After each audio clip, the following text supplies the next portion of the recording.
You are listening to Visionaries Wrestling Network, providing your perfect podcast experience.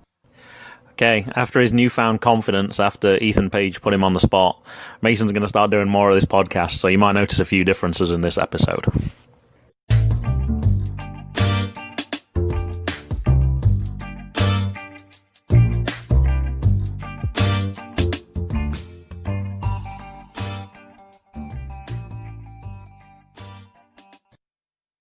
This is the JGB Wrestling Podcast, Episode 2, the review of Classic Pro Wrestling, 0 hour from the King William Volunteer Fire Department in Ayla, Virginia. I'm not sure what time doors open, but bell time was at 6 p.m.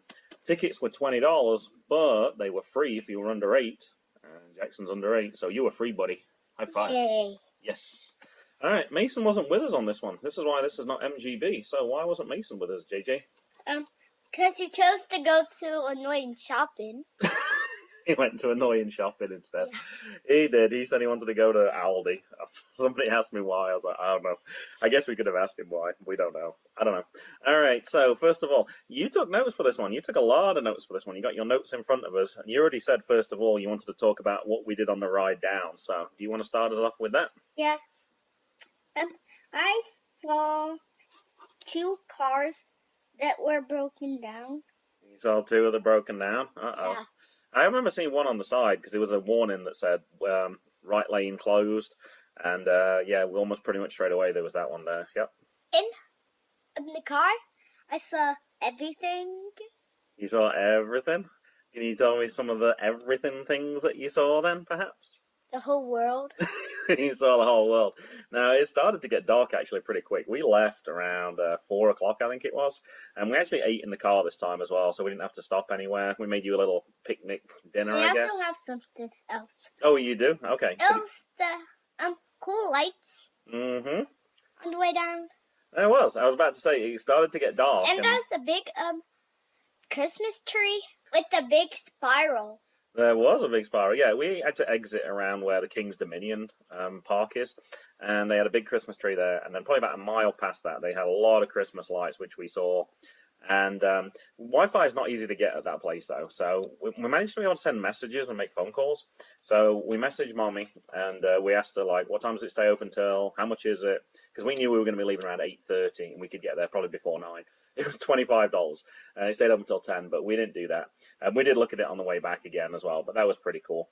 I think that was pretty much it. We stopped for gas at 7-Eleven, but yeah, I think that was pretty much it. We got there probably about 5:45, I think it was. What was the weather like, Jay? Rainy. Yep, it was rainy the whole way down. It took us a little bit longer than normal. There was a lot of spray on the road. We had to drive very carefully. And, yeah, as we parked, you have to park on the grass. I was kind of worried. I was like, uh-oh, hope my car doesn't get stuck on there. And, yeah, we had to run inside. Actually, as we were running to leave, the fire trucks were getting ready to leave as well, weren't they? Yeah. We saw one leave, and we saw some fire people come out, because it's based at the fire department. So, yeah, it's a working facility, and there was things going on there. Yeah. This was There's actually... a lot of fire suit in there. They were, because you asked where, and I said, look around, look behind you, and yeah, they have all their fire suits hung up, they And have their I boots. also saw one, but you didn't notice. Oh, did I miss one? Yeah, it was like this. It's like, oh, okay, there were some more shelves. Perhaps I did miss that one. I know there's a big sign as you go in that says it's a fire department now. Now, this was actually my 3rd CPW event. I went to one in the summer, which we've talked about a few times on MGB, because the place is called The Furnace. But I didn't record that one, because that was just me. We also went to one, Jackson. We were going to record in Fredericksburg at the Strange Ways Brewery. And, yeah, I don't know why. I can't remember what happened. I think we had 2 shows that week, so we only recorded 1. So this was actually my 3rd. This was your 2nd. We thought it was going to be Mason's 1st, but actually it was his 0th one. You can sit wherever you like at this place. There's no difference in price between front row and 2nd row and 3rd row. We sat 2nd row. I guess pretty much all the front row seats have been taken because we got there kind of a little bit late. Not a massive crowd when we got there, but probably the rainy day probably didn't help with that. And it started to fill out a little bit more as we got closer to bell time. Max 1, Dezmon King versus Ethan Cass. All right, JJ, what do you have for this one then? You got to read your notes as well. So not only do you have to write, you got to be able to read what you wrote as well. Can you read anything you've got on there? I can see it says CPW1 there. Shall I try and read your notes then, see if I can interpret what it says? You wrote down it was Dezmon and Ethan Cross. That was good. There can get a soda. There's something you can get a soda. No, the wrestlers can get a. Oh, the wrestlers can get a soda. All right, what does that mean? Can you remember? That they just go to the other side of the gates, and then just take one, and then just drink it, and then just throw it in the trash by wasting it. There was the gates where they had the barricades. There was actually a vending machine inside the barricades. So as fans, we couldn't get to it. But you said if they wanted a can in the middle of the game that matched, they could go and get one. Yeah, they had a Coke machine there. All right, let's see what else I've got. Ethan is a waste of time. Yeah, because he just keeps getting out the ring, and he just wastes time. I remember you shouting that to him. He was being a heel, though, wasn't he? Dezmon was being a face for this one. So I think he'd taken a few hits, and I think he just needed to get a bit of a breather, didn't he? All right, let's see what else I've got on this one. Dezmon's top inner thin? Is it top rope? Dezmon's next to... Oh, pin. Oh, Dezmon's to pin Ethan. I guess that's the finish then, right? Yeah. All right, what else have we got? Ethan accepts and gets in a toss. I don't know. Two. Gets in a two. Oh. I just keep getting two. Oh, that's right. He kept getting twos. So the rest just goes like 1, 2. Then Ethan kicks out of 2. Again. Kick out of 2. 2. There was a lot of twos. 1. I'd forgotten about that one. 1. Yeah, you're right. All right, let me see what else I can read from your notes then. Here is your winner, Dezmon. I think I know what that one means. I guess Dezmon finally got his pin for 3, didn't he then? Yeah. And I got a few other things for this match. Ethan, with him being a heel, there was a guy with a megaphone, plastic megaphone, who I saw before, who was like shouting things through it, like, go, Dezmon. And Ethan grabbed it and he kicked it into the crowd. You remember him doing a big kick? It kind of landed in our section. Not near us. It was further to the side and further behind. But he did a really good kick because I signaled for a field goal. I thought that was a good one. I put on this one. I thought Ethan sold really great. He was in a lot of positions where I noticed on these flips, like he gave extra height on them. He put his body under a lot for this one. He made Dezmon look even better than for this match. I thought he was really impressive. Also on this one, Dezmon started asking for chops as well. Like, Ethan was chopping him, and then he was like, come on, give me another chop. And he was kind of getting all fired up with that one. And the final thing I have, I think, is what you wrote down there. He dived from the top rope, and he got a pin for 1, 2, 3. At the end of the match, Dezmon offered his hand, and we were like, no, you know Ethan's going to turn on you. And he accepted it, and actually, Ethan gave him a hug as well. So he was actually being a good guy for this one. So I thought that was kind of nice that he did that.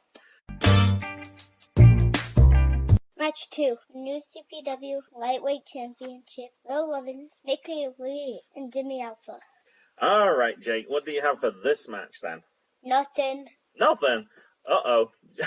You showed me a blank page. Because I forgot, and I turned the page as the match finished. Uh-oh.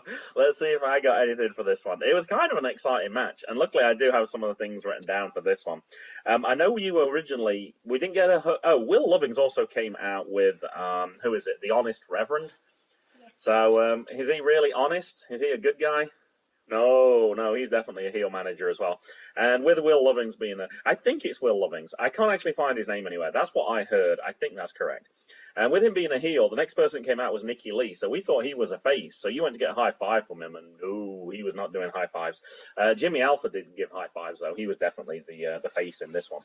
I tried searching for Nikki Lee online, but all I found was a visual artist who was based in South Korea, who now lives and works in New York City, and her works around the field of photography and film, so that wasn't any good.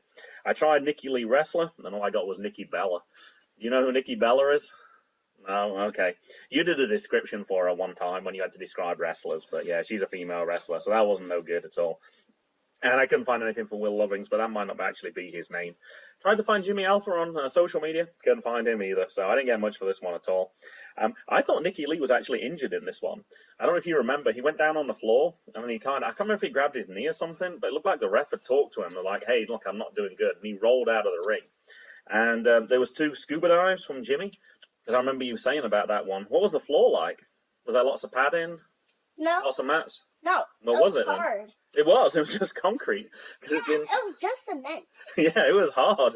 It was really hard because they have the trucks that drive on that as well. So yeah, no, it was like a road. So he did 2 of those. And I'm not quite sure what happened between Will and Rev. And I remember one thing. He scuba-dived both of them. He did. I was just about to get to that. 3. He got all 3 of them. Yeah, Will and Rev started arguing, and I'm not quite sure why. And then Nikki got up because he'd been on the floor for a long time. And they kind of all came together.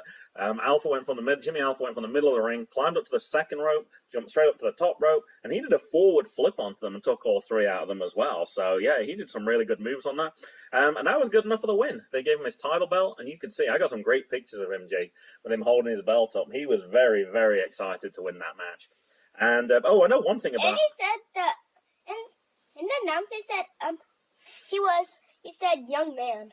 He was kind of a young wrestler. I don't think he'd had too many matches. Now, Will Lovings, I was kind of confused by. He said it was a lightweight. He was 225.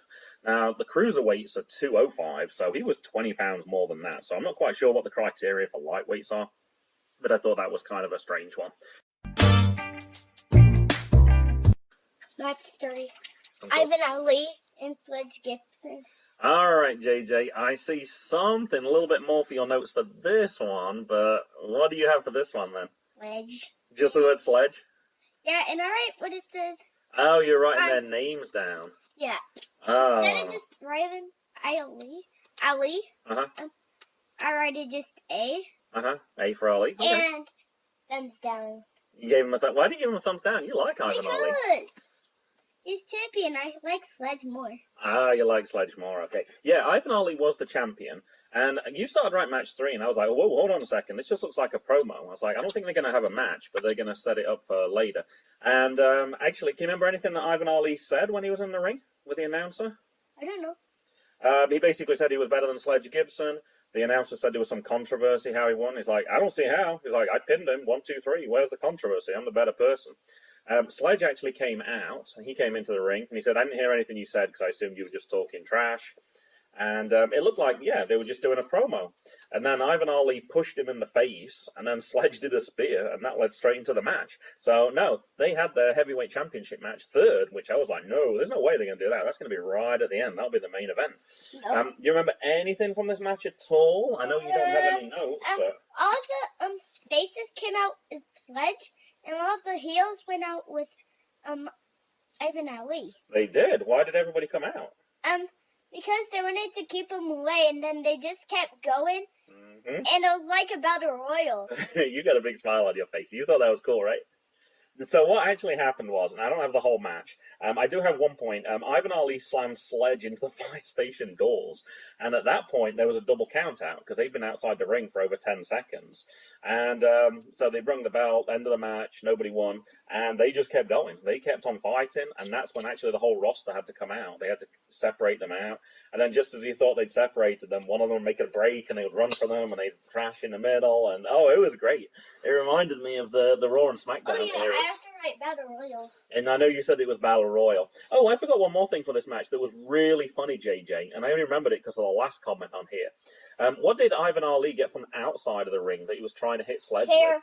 He got a chair. Did it work? No. What happened? He slammed it on the rope and then it bounced back onto his face.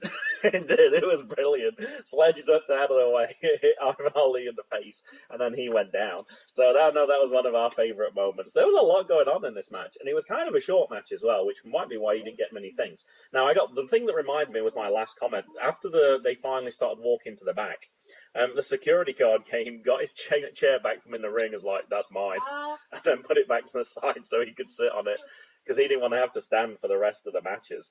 And I thought at that point, that would probably be the intermission. They actually had one more match before the intermission. Match 4, Pork Chop Johnson, LA Tank. All right, JJ, what do you have for this one? LA Tank to win. You wanted LA Tank to win. You did. Now, I don't know if you remember. As they introduced them, they said that LA Tank weighs 279 pounds and Pork Chop Johnson weighs 278 pounds. And I asked you, who did you think you was going to win? You said LA Tank. Can you remember why you said you thought LA Tank was going to win? Yeah, because he is Bigger. It was 1 pound more. I guess technically you were right, but they were pretty close. I thought that was pretty funny that you thought that. I made an 8, not a 9. Oh, Finally, I made a 9. One of them was 279. One of them was 278. Now, you said you wanted LA Tank to win then, so do you have anything for this match? Did he win this match? I have LA Tank to win. I know you wanted him to win. Did he win? Yes. Are you sure? I actually put pork chop one and put question mark. I didn't write it down. I forgot to make a note. Was down on the... Oh, he was? Oh, he was. He won. You're right. LA Tank did win. You're right. Because at the end, though, I remember the announcer said, one more time for Pork Chop Johnson. He left the ring because he was kind of like, whew, I got beat and he was tired. But he came round and he was kind of getting the crowd pumped up again. And yeah, no, you're right. LA Tank did actually win this one. Now, I tried to find stuff about LA Tank because I didn't know him, but I couldn't find anything. All I could find was matches he'd been in. So I got one, which was Maestro. I think he was in WWE as far as I can tell. Not when I used to watch it, though. On October 10th, 2015, Stro defeated LA Tank to win the UPWA heavyweight title, holding it for 17 months. Also, on UPWA.com, heavyweight champion LA Tank defeated the Maestro in a steel cage to retain the title. So, I don't know. The only other thing I could find was, and this didn't help, I took out the word wrestler to see if I could find anything for LA Tank.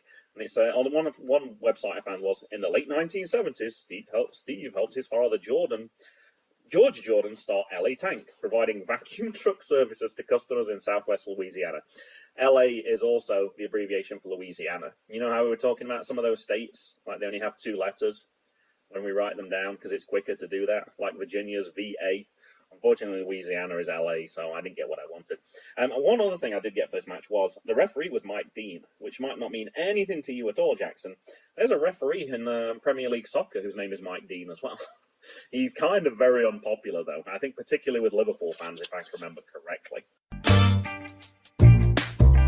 Intermission. All right, what happened at the intermission then, Jackson? There was actually a lot going on. We got a snack, got a drink. Yeah, what snack did you get? Doritos. I couldn't see them. I was like, where are you looking? And the lady heard you, obviously, and she's like, oh, we got them here. Yeah, you saw them. And what did you get to drink? You got a can of Sprite, but you got the can of Sprite taken away from you again. You keep getting cans taken away from you now. What were you doing with it that wasn't safe? Took off the thing that you... The ring pull? Uh-huh. And what were you doing with the bit that you snapped off? In my mouth. Putting it in your mouth. That's not safe. That's not safe. So I had to take the can away from you, and it also left a big sharp edge on the side of the can as well. So you managed to get some of that. Now, actually, you did something before we got the snack, actually. They came out and they said, we're going to take a short intermission. Anyone who would like to get a photo with the new lightweight champion, Jimmy Alpha, come across to this side of the ring. And we went straight over there. We were like the third people there. And we got a really nice picture with Jimmy as well, so that was good. It was like a real meet and greet. You had to hand your phone over to somebody who took a picture. I wasn't even getting in the picture because I didn't want to be in the picture. I just wanted you to be in the picture, but I still handed it over. One of the shots, though, one shot was blurred, so I had to get rid of that. The best shot, though, unfortunately cut the top of Jimmy's hair off. So anyway, never mind. We did that. We got the drink. We went to sit back down, but as we sat back down, who did we see come out? Sledge. Anybody else? We saw Leo as well, Leo Kirby. So we went across to there, but Sledge was talking to somebody. So we kind of hung near some chairs while we waited for him to talk to. It looked like it was people who we knew. We didn't want to be rude. We waited. And as we were waiting, somebody said to me, they're like, is it Graham? I was like, yes. I had no idea who this person was. It was the owner of UEW. Who I'd actually been talking to on Facebook earlier in that day. I mentioned to him that all of us actually recorded that podcast, didn't we? And then we went down to in Richmond, where Simply Safe-ish became the new tag team champions. And I told him about the podcast. He'd listened to it, and he'd heard my voice on there. So he kind of put 2 and 2 together, heard it was an English accent, it was a wrestling event, figured it could have been me, so he asked, and it was. So we talked a little bit. And, we're definitely going down to that event on February 8th. We really enjoyed that last one. It was really good. And, I talked about some of the people who are going to be in there. They've announced a slight extension to their roster as well, so we talked about that. We then saw Sledge come across, so we got your picture with Sledge. And there's 2 more matches left. Okay, we still have some more matches. And then we asked Leo as well if we could get a picture, and we got a picture with Leo. Actually, there was one more person as well. Who did you help warm up who hadn't had a match yet? Mikey! We saw Mikey Banker there as well. So we'd already had a picture with Mikey Banker before, but we got a new picture. Because actually last time I think Mason was with us, so it's just you, and you're sort of putting your fists up like you're ready to fight. Mikey's doing the same. I don't know if I've shown you that picture yet, JJ, but it looks really good. So I posted those pictures this morning on social media, but they're really cool.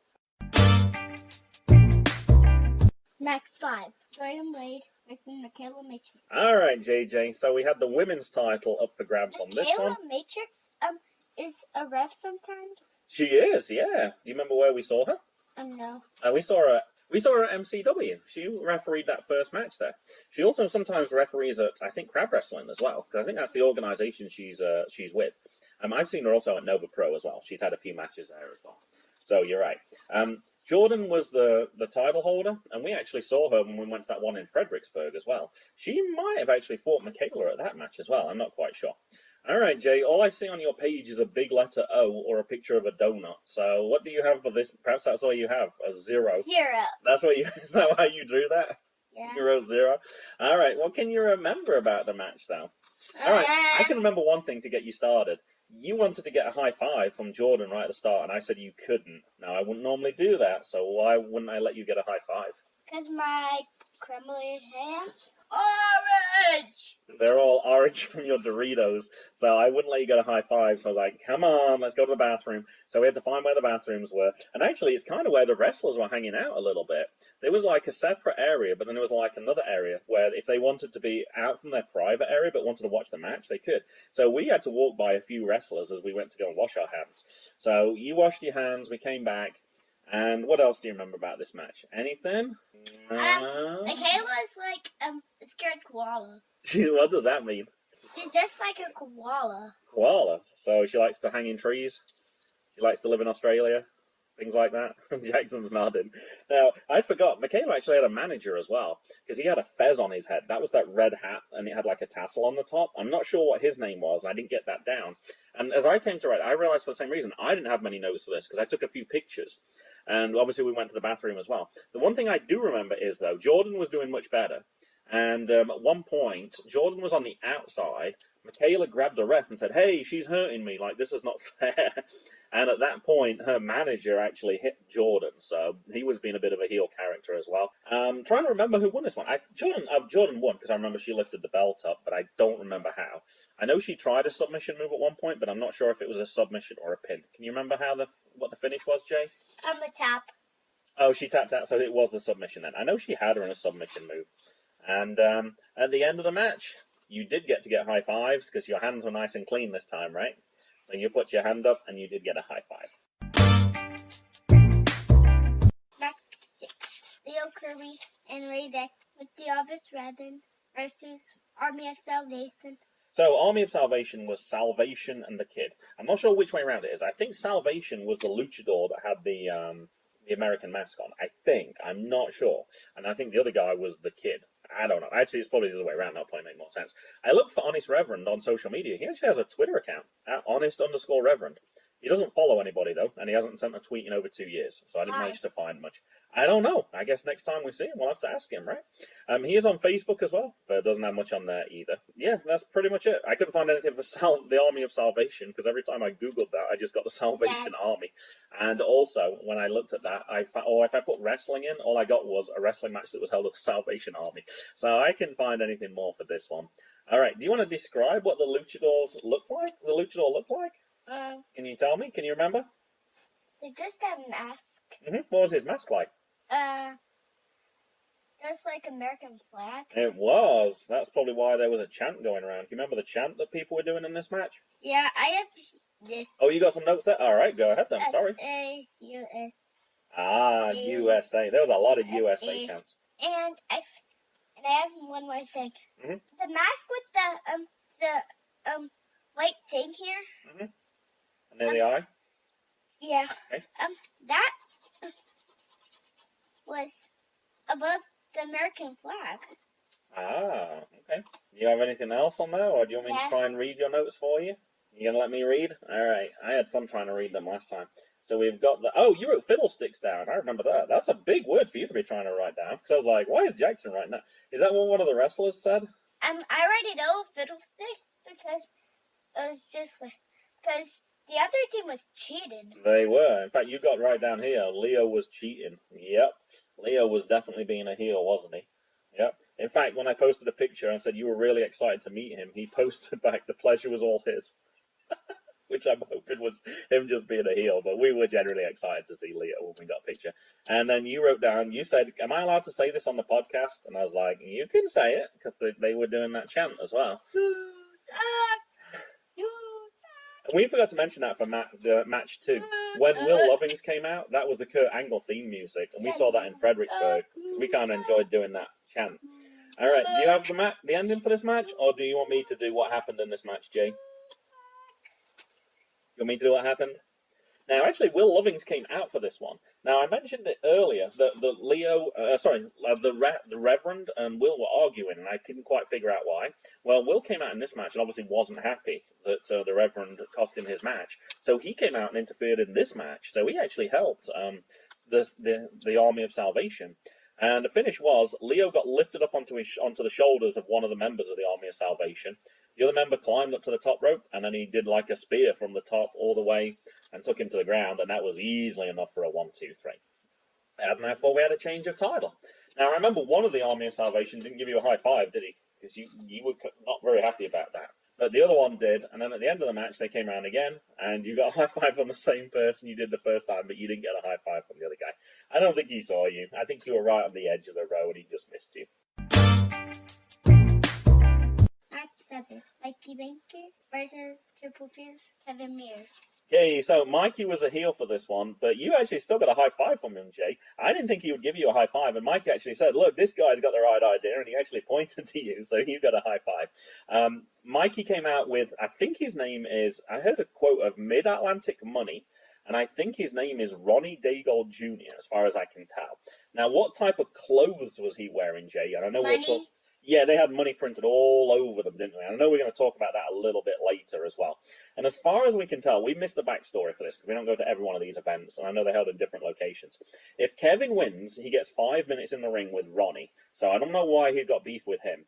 It sounded like if Kevin lost, that he might have been made to retire. I wasn't quite sure about that. As they did the introductions, he introduced Triple Fears. Oh, the people in front of you gave you a little towel to wave around as well. That was kind of nice of them to do that.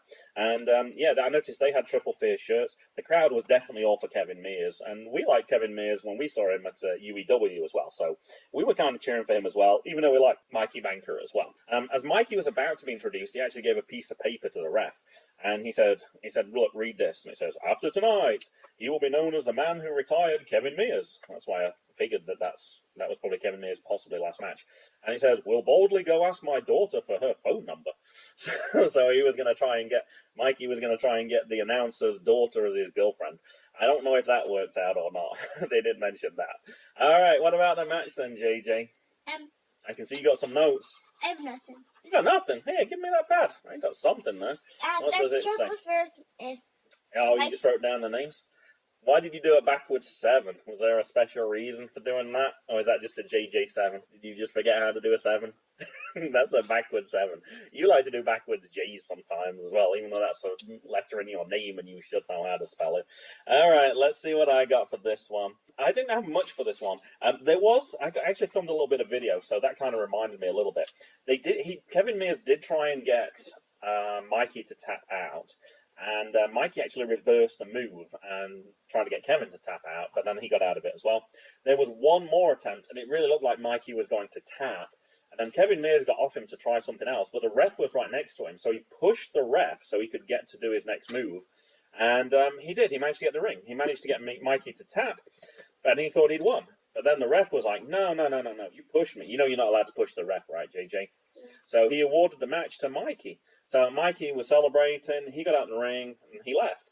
And then Ronnie came into the ring and was like taunting Kevin. He's like, "Ha, you're not going to get your 5 minutes with me." And I think Kevin Mears did. I don't think he cared, did he? I think he hit him, or he gave him a slam, or he did something like that. And then it was at that point you decided, I need to go to the bathroom. So we had to go all the way around the outside to the bathroom. All the wrestlers were there watching because they wanted to see what was going to happen. And just as we came back, we saw Ronnie getting slammed into the ground again. And Ethan Cross was there as well. So I'm not sure if he was there to help him. I don't know. I'm not quite sure. But he seemed to be smiling. The ring announcer didn't want Mikey to win anyway, so he was quite happy that Ronnie was getting hurt. And in the end, Ronnie just laid down in the ring because he was gone. So what happened right at the end, JJ? I think this was your favourite bit. Cutting his shirt and pants. They got some scissors, right? So what did he have underneath his suit? Kevin Mears stuff. He did. He just had his underwear, white underwear, and a white T-shirt. And then when he looked down, he noticed that they had Kevin Mears' picture on there as well. And he kind of ran out of the ring and went, "Ah!" when he realised what happened. And we left pretty sharpish at that point. We knew that was the finish. We wanted to get out quick before all the traffic because we knew we still had an hour and a half to get home. And actually, it was probably about an hour and 15 minutes. It wasn't too bad for that one. And I guess that was 45. I guess that was it. Oh, I remembered one more thing for the last match as well. The Reverend was sat at the table where they were collecting money before, because you turned around and were like, "You suck." So I was like, "What are you talking to?" And I saw it was the Reverend. I don't think you did it loud enough that you knew you were doing it, but I thought it was pretty funny. Anything for the ride home at all, JJ? Yeah, speed limit 40. What? Speed limit 40. Where was that? Where was the speed limit 40? I don't remember that anywhere. 45. Oh, 45. I remember the speed limit 45. On that first road it is, and then it gets up to like 55, and then once you're on the interstate it's...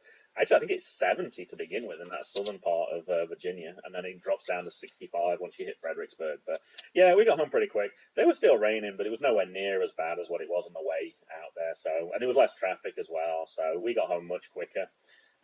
You almost made it the whole way home. I did. No, you didn't. You fell asleep. You fell asleep. And I was like this. Because every time a wrestling song came on, you wanted a clue as to who the entrance was. And then it wasn't Kurt Angle's music that came on. We had Triple H on. I know we had that. And then there was one more. Oh, Undisputed Era. We'd just done that one. The Undisputed Era one was on. And then the next one came on. And I was like, "Do you want a clue?" Nothing.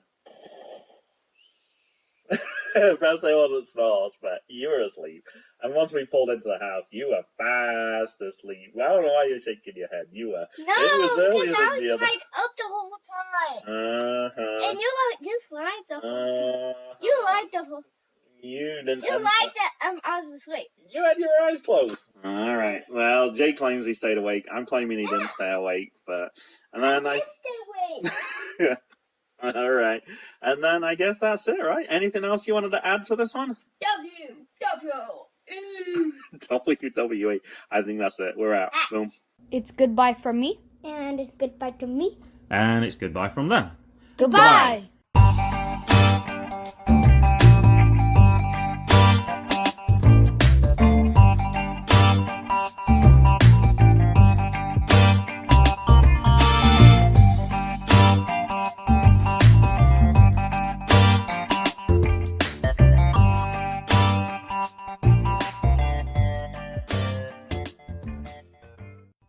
The music was Zigzag by Kevin MacLeod at Incompetech.com. Licensed under Creative Commons by Attribution 3.0.